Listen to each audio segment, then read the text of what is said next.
Hello guys, ഞാൻ ഈ ഒരു മുതലേ കാണുന്നത് ഒരു 10 വർഷം മുന്നെയാണ് കേട്ടോ. കാരണം ഞാൻ ബോംബെയിലായിരുന്നുകൊണ്ട് എനിക്കിത് എന്താണ് ഏതാണെന്നൊന്നും അറിയത്തില്ലായിരുന്നു കേട്ടോ.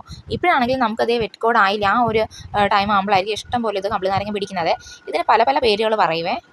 മാത്തുള്ളി നാരങ്ങ, കുബ്ലൂസ് നാരങ്ങ, ബബ്ലൂസ് നാരങ്ങ, അല്ലി നാരങ്ങ, കുറേ വെറൈറ്റി പേരുകളുണ്ട് ഈ നാരങ്ങയ്ക്ക് അല്ലേ. നിങ്ങളുടെയൊക്കെ നാട്ടിൽ എന്താണ് ഈ നാരങ്ങയ്ക്ക് പറയുന്നത് ഒന്ന് കമൻറ്റ് ചെയ്തേക്കണേ. അപ്പോൾ നമ്മളിവിടെ പറയുന്നത് കമ്പിളി നാരങ്ങ എന്നാണ് കേട്ടോ.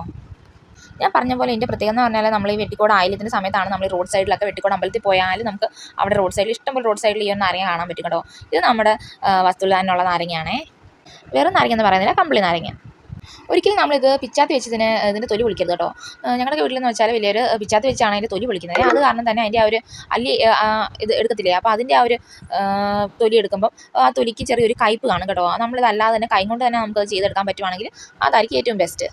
ഇത് അതിൻ്റെ തൊലി കണ്ടോ, ഭയങ്കര കട്ടിയാണ്. നമ്മുടെ സാധാരണ നാരങ്ങയുടെ തൊലിയോ അല്ലെങ്കിൽ ഓറഞ്ചിൻ്റെ ആ ഒരു അല്ലിയുടെ തൊലിയോ ഒന്നും അല്ല കേട്ടോ.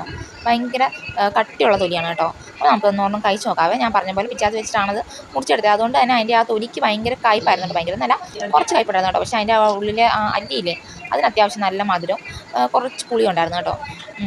അപ്പോൾ എനിക്കിത് ഒരുപാട് ഇഷ്ടമാണ് കേട്ടോ. നിങ്ങൾക്ക് ഇഷ്ടമാണെങ്കിൽ ഒന്ന് കമൻറ്റ് ചെയ്തേക്കണേ. അതുപോലെ വീട്ടിലാണെങ്കിൽ പിള്ളേർക്ക് ഭയങ്കര ഇഷ്ടമാണ് കേട്ടോ. അതുകൊണ്ട് തന്നെ കൂടുതലും അവരാണ് കൊണ്ടുപോകുന്നത്. നമുക്ക് പിന്നെ 1-2 വെല്ലം കിട്ടും. ഒന്ന് കിട്ടിയാലായി, 2 പിന്നെ പാകത്തിന് കിട്ടും, അത്രേ ഉള്ളൂ.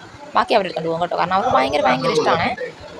എപ്പോഴൊന്നും കിട്ടത്തില്ലല്ലോ. ഞാൻ പറഞ്ഞ ഈ വെട്ടിക്കോട് ആയില്യം ആ ഒരു ടൈമിലായിരിക്കും നമുക്ക് കിട്ടുന്നത്. പിന്നെ കുറച്ചാണ് നമുക്ക് കിട്ടും.